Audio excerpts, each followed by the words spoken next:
But here's the part that most people completely miss, and it might be the most important point in this entire video. When you save $20,000, you've actually accomplished something far more valuable than just accumulating money in a bank account.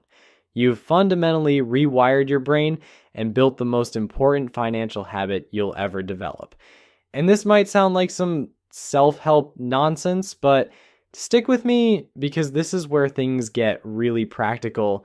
Think about what it actually takes to save $20,000 if you're starting from zero. Unless you're making ridiculous money or living in your parents' basement rent-free, this requires serious discipline. You had to track where every dollar was going. You had to say no to things you wanted so you could set money aside instead. You had to resist the urge to blow your savings on whatever shiny object caught your attention that week. Most importantly, you had to do all of this consistently for months or even years. And here's the kicker. You proved to yourself that you can control your money instead of letting it control you. You became the type of person who can delay gratification when it really matters. That's not just a financial skill, that's a life skill. This identity shift is huge because it affects every financial decision you make going forward. Before you had $20,000 saved, buying a $4 coffee might have required mental gymnastics about whether you could afford it. After you hit $20,000, you're not sweating the small stuff anymore because you know you have your priorities straight. You've proven you can make the big sacrifices when necessary.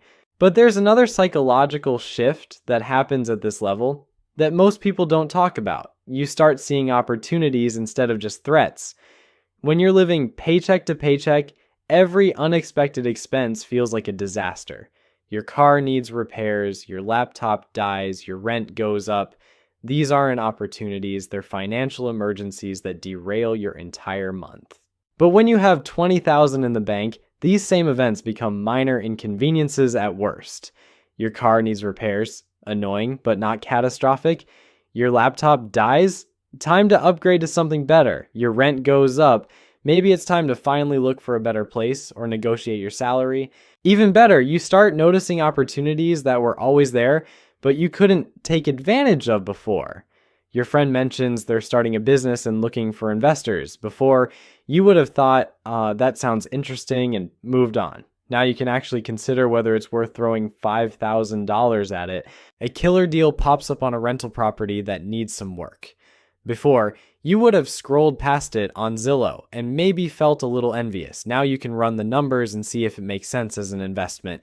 Your boss mentions there's a conference in another city that could be great for your career, but the company won't pay for it.